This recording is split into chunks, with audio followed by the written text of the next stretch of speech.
Assalamu alaikum students. I hope you are doing well. Students, today we are going to discuss from New Syllabus D Mathematics Book 1 7th edition, Oxford, chapter number 7, Number Patterns. और इस chapter 7 में जो आज हम exercise discuss कर रहे हैं वो है 7B, जिसका आज क्वेश्चन नंबर 1 हम आपके सामने तमाम डिटेल्स के साथ और तमाम टेक्निक्स जो हम यूज़ करेंगे डिस्कस करते हैं। पहले हम क्वेश्चन पढ़ लेते हैं। Find a formula for the general term of each of the following sequences. तो यहाँ पे आपने इस एक्सरसाइज में सीखना है कि किस तरह से कुछ मिसिंग टर्म मालूम करते हैं और उन टर्म्स को कैलकुलेट करने का कोई फॉर्मूला होता होगा, तो वो हम देखते हैं कि किस तरह वो फॉर्मूला हम जनरेट करते हैं। So get ready, keep your notebook and stationery in front of you. सबसे पहले हम चलते हैं अपने टास्क ऑफ द डे की तरफ। नंबर सीक्वेंस हमारा टॉपिक है, नंबर पैटर्न भी इसको कहते हैं और ये बहुत इंटरेस्टिंग है। तो स्टूडेंट, सबसे पहले हम बात करते हैं आपके लिए एक मैसेज की। Learn as much as you can while you are young since life becomes too busy later। तो स्टूडेंट्स, कभी भी टाइम डिले ना करें, मिस ना करें और वेट ना करें, क्योंकि वक्त किसी का इंतजार नहीं करता। Number sequence, we are talking about some introduction part and exercise 7B question number 1 हम देखते हैं। आज जो हमने टारगेट सेट किए आपके लिए, तो वो क्या है? By the end of this video learners will be able to determine the next few terms, find a formula for the general term of a sequence, of a number sequence भी कहते हैं इसको। तो नंबर सीक्वेंस है क्या, हम इसको क्यों नंबर सीक्वेंस कहते हैं? चले जी, हम पढ़ते हैं सबसे पहले इसकी डेफिनेशन को। अ number sequence is form by a set of numbers. These numbers are known as the terms of the sequence, governed by a specific rule। कोई भी नंबर सीक्वेंस की जब भी बात करेंगे तो वो सेट ऑफ नंबर्स या कलेक्शन होता है कुछ नंबर्स का, जो कि खास पैटर्न या एक खास सीक्वेंस में रिप्रेजेंट किए जाते हैं या शो हो रहे होते हैं, और वो किसी एक रूल के थ्रू सेटिस्फाई किए जाते हैं या प्रूव किए जाते हैं कि उनके अंदर कोई एक पैटर्न कॉमन है। तो सबसे पहले हम डिस्कस करते हैं कि ये इस्तेमाल कहाँ होता है, ये टॉपिक रियल लाइफ एप्लीकेशन क्या है इसकी। ये बहुत इंटरेस्टिंग है और आप देखते भी हैं अपने रूटीन में। सबसे पहले हम बात करते हैं कि musical pattern such as the repeating melody of a song, जैसे आपके सामने मुख्तलिफ पैटर्न्स होते हैं। इसी तरह से हमारे पास अगर एक गेम आप देखें, जब खेलते हैं आप कभी असेंबली में कभी पी में, clapping games which often involve repeating patterns, जैसे स्टार्ट और स्टॉप के लिए हम यूज करते हैं हैंड सिग्नल से। Shapes which are seen everywhere in the world of shapes, body parts which are full of pattern if you observe carefully. Floor tiles हर घर में आप इजीली देख सकते हैं, अपने क्लासरूम के अंदर भी एक खास पैटर्न होता है क्योंकि वो एक खास साइज पे डिजाइन किए जाते हैं।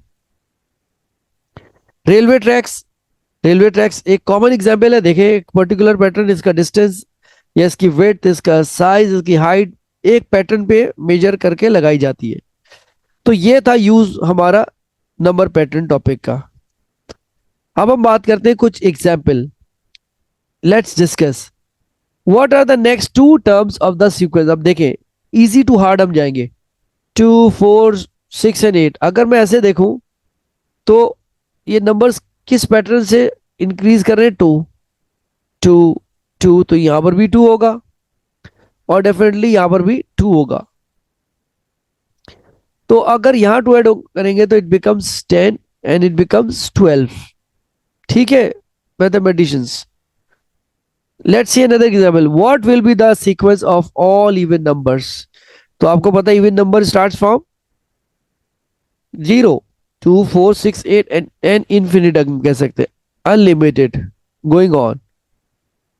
What will be the sequence of all odd numbers? And odd number starts from 1 3 5 7 9 so on. What will be the sequence of whole number? Whole number starts from 0 1 2 3 4 so on. They are infinite. तो ये कुछ examples हैं जिसमें आपको पता चल रहा है कि कुछ पैटर्न या जिस तरह नंबर रिपीट हो रहे हैं तो उसके पीछे कोई लॉजिक है। What will be the sequence of integers? Integers आपको पता है are positive and negative whole number, start from negative zero and then going on towards positive side. Students ये कुछ एग्जाम्पल्स थी जिसमें आपने मुख्तलिफ पैटर्न्स को इंक्रीज या डिक्रीज करते हुए देखा। अब हम बात करते हैं एक एग्जाम्पल की जिसमें आप देख रहे हैं कि दो टर्म्स आपको मालूम करनी है। पैटर्न आपके सामने यहाँ मौजूद है 7, 10 एंड 13। अगर मैं ऐसे देखूं और मैं रिवर्स अगर ऑर्डर में जाऊं, 10 - 7 3 होता है, तो इसका मतलब +3 ऐड हो रहा है, यहाँ पर भी +3 ऐड हो रहा है। तो जो नेक्स्ट टर्म होगी वहां पर भी +3 ऐड होगा और यहाँ पर भी +3 ऐड होगा। स्टूडेंट बहुत आसान, आपको मैं एक एग्जाम्पल बताता हूँ।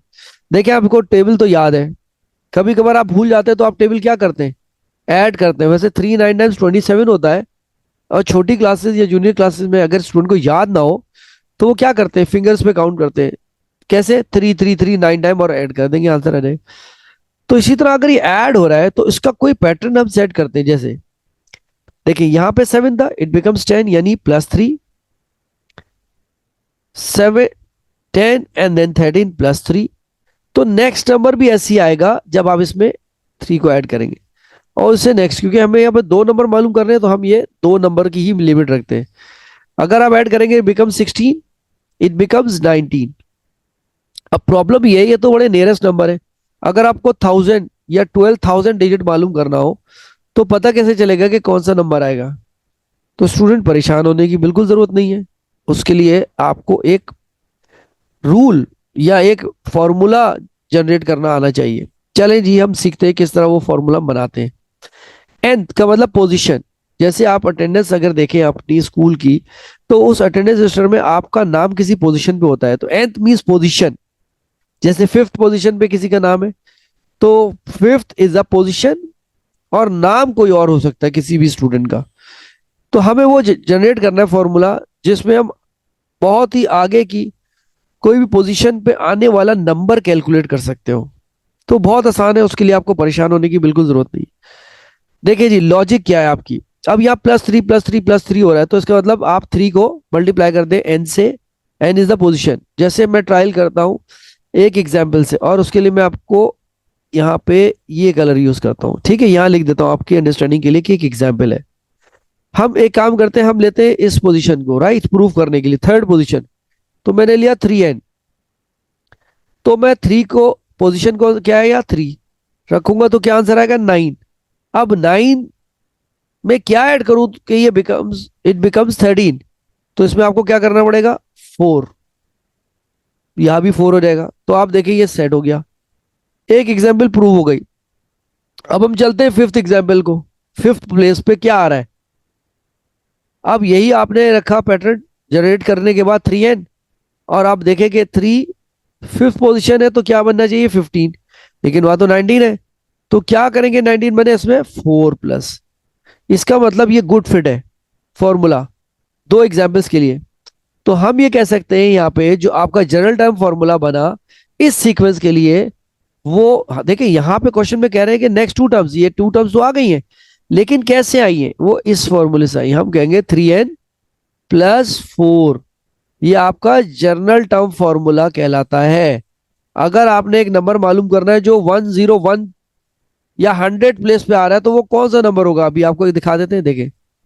100 + 4, सो 300 + 4, तो क्या बन जाएगा, 304। सो सिंपल, आपको फिंगर पे काउंट करने की जरूरत ही नहीं है। Be smart and be quick. I hope you have understood this method how to generate general term और term to term rule. General term formula कहते हैं और टर्म टू टर्म रूल। अब हम कुछ एग्जाम्पल इसकी सॉल्व करते हैं। जैसे 8 12 16 20 24। आप कह रहे हैं फॉर्मूला बताइए इसका, जनरल टर्म फॉर्मूला इस सीक्वेंस का। तो हमने क्या सीखा, इसके दरमियान जो नंबर्स हैं उनका डिफरेंस कितना है। अगर आप यहां से देखें, +4 +4 +4 एंड +4, तो ये तो बड़े क्लोजेस्ट और नियरेस्ट नंबर थे, आपने निकाल लिया है। लेकिन अगर कोई आपसे कोई मिड का या एंड का नंबर पूछेगा 1000 प्लेस या 2000 प्लेस, तो कैसे निकालेंगे? वही तरीका है इसका कि आपने इन नंबर्स को लिखा, इसके दरमियान आने वाला डिफरेंस था कितना डिफरेंस था? वो था 4 का। क्या? प्लस करने से नेक्स्ट टर्म मिल रही है आपको, राइट? ये टर्म टू टर्म रूल भी है, by adding 4 to the previous term to get the next term. अब हम इसको प्रूव करते हैं कि जनरल टर्म फॉर्मूला क्या बना, 4n प्लस करेंगे या माइनस करेंगे कोई नंबर। हम चेक कर लेते हैं एग्जाम्पल से, देखें। The sequence would be 4 8 12 16 20 which is always 4 less than the value. We can simply add the difference which is 4. So the general term formula would be 4n plus 4. अब हम check कर लेते हैं एक एग्जाम्पल। हम लेते हैं ये वाला नंबर, इसकी प्लेस देखिए, फर्स्ट सेकंड थर्ड फोर्थ, तो ये फोर्थ प्लेस है, तो फोर्थ प्लेस पे आप 4 रखेंगे। 16 प्लस 4 कितना होता है स्टूडेंट्स? 20। तो ये प्रूव हो गया। अब हम इसी की दूसरी एग्जाम्पल भी देख लेते हैं कि हो सकता है कि यहाँ ट्रिक कामयाब हो गई, दूसरी का नहीं हो रही। तो बिल्कुल घबराने की जरूरत नहीं है, आप ले लें। अब नंबर सेकंड ले लेते हैं हम, तो हम लिख देते हैं 4n प्लस 4। सेकेंड प्लेस पे जो नंबर है वो है, अगर आप देखें, 12। वो किसी तरह आना चाहिए। 8 प्लस 4 कितना होता है? 12। यहां भी फिट है। इसका मतलब ये जनरल टर्म फॉर्मूला जो हमने बनाया, 4n+4 is perfect for this sequence या पैटर्न। ठीक हो गया? Let's move towards the rule. कैसे? For a decreasing sequence just add a minus sign with n। अगर डिक्रीज हो रही है आपकी सीक्वेंस तो उसमें आप क्या करें? माइनस साइन ऐड कर दें। तो एग्जाम्पल देखें, 14 11 8 5। अब यहां अगर आप डिफरेंस देखेंगे 3 3 3 3, तो उसके लिए करना क्या पड़ेगा आपको? -3 लिख देंगे जो डिफरेंस आ रहा है। और आप जब कैलकुलेट करेंगे the difference between the first term is -3। अगर आप देखेंगे 17, जैसे 14, और अगर चले पीछे 3 माइनस, यानी यहां से नंबर, अगर आप देखें, मैं कलर चेंज करता हूं अपने पॉइंटर का, ये देखें, अगर आप ऐसे देखें तो नंबर जो है वो डिक्रीज हो रहे हैं, राइट? ठीक है, तो इसका मतलब अगर यहाँ नंबर डिक्रीज हो रहे हैं तो ये रिवर्स अगर जाएंगे लेफ्ट साइड पे तो नंबर्स इंक्रीज हो रहे थे। तो जनरल टर्म फॉर्मूला क्या बना? -3n plus 17। क्योंकि जब आप 17 ऐड करेंगे तो आपकी टर्म प्रूव हो जाएगी कि इसमें कौन सा नंबर आ रहा है। स्टूडेंट, आपको पता है कि mathematics is a practical based subject. जब तक आप खुद से क्वेश्चन सॉल्व नहीं करेंगे आपको कभी समझ नहीं आएगा। आप मेरी वीडियोस को बार बार देखा करें और अपने सामने कोई सी भी लेवल की बुक बट रिलेवेंट टॉपिक खोल के रखें और आप करें। आई एम श्योर कि आप बिल्कुल 2 से 3 क्वेश्चंस के बाद कॉन्फिडेंट हो जाएंगे और आपका आंसर बिल्कुल ठीक आ रहा होगा। अब हम एक्सरसाइज 7B क्वेश्चन नंबर 1 को डिस्कस कर देते हैं। Find a formula for the general term of each of the following sequence. अब वो कुछ एग्जांपल्स दी हुई है। There are 4 parts. हम पहले पार्ट से शुरू करते हैं। 7 13 19 25 31। अब इसमें भी डिफरेंस अगर आप देखें, +6 +6 +6 एंड +6 हो रहा है। अब ये हम सिर्फ एग्जांपल्स यहाँ पे चारों क्वेश्चंस के पार्ट लिख देते हैं। Let's move toward next page. अब ये थे हमारे सीक्वेंस 7 13 19 25 31। जैसे कि मैंने आपसे कहा कि इनके दरमियान डिफरेंस 6 का है, प्लस का, तो मैंने यहां लिख दिया। The difference between the first term and 6 is +1। देख लें आप। अब अगर मैं आपको ऐसे दिखा दूं तो देखिए यहां पर आपने +6 किया, +6 किया, +6, ठीक है, और इसी तरह से यहां भी +6 करने से नेक्स्ट टर्म आ रही है आपकी। द जनरल टर्म फॉर्मूला क्या हुआ? 6n + 1। अब हम इसको चेक करते हैं कि ठीक है या नहीं, ये नंबर हमने लाना है और इसकी पोजीशन कौन सी है? थर्ड। तो यहां लिख दें 3। तो कितना होता है 18 + 1 19। तो इसका मतलब ठीक हो गया। कोई से भी नंबर को ट्राई कर ले, आपका आंसर यही आएगा। तो स्टूडेंट्स, ये कुछ क्वेश्चन से आपने इसको प्रैक्टिस ऐसे ही करनी है। अब ये चाहे नेगेटिव हो पॉजिटिव हो, आपने डिफरेंस निकालना है कि क्या करें कि -1 आए। तो अगर आप यूं देखें, मैं ऊपर एरो बना देता हूं, इसमें अगर आप +3 ऐड कर दें तो ऑटोमेटिकली आता रहे, फिर +3, फिर +3 और फिर +3, you'll get same answer, right? So the difference between the first term and 3 is -7. The general term formula is 3n - 7. फिर आपको समझाने के लिए चेक कर लेते हैं। कोई भी एक नंबर ले लीजिए, हम सेकंड नंबर ले लेते हैं, ठीक है। n क्या है आपके पास? यहाँ पे सेकंड नंबर है, तो आपको सेकंड नंबर लेना पड़ेगा। मैं इसको इरेज कर देता हूँ ताकि ओवरराइटिंग ना हो। नीटनेस बहुत जरूरी है आपके मैथमेटिक्स में। यहाँ पे आप लिखते हैं सेकंड पोजीशन का नंबर हमने मालूम करना है। तो आप देख लीजिए 6 - 7 कितना होता है, -1, sign of the greater number, तो -1 आ रहा है। ये भी प्रूव हो गया part B. Let's see part C. अब यहाँ देखें +7 +7 +7 +7 सो ऑन, तो ये इंक्रीज कर रहा है। ठीक है, अब डिफरेंस भी आ गया, first term +53। The general term formula 7n +53 कैसे, अब आप इसको वैल्यू रखें। यहाँ पे एक एग्जाम्पल लेते हैं, मैं लेता हूँ सेकेंड टर्म।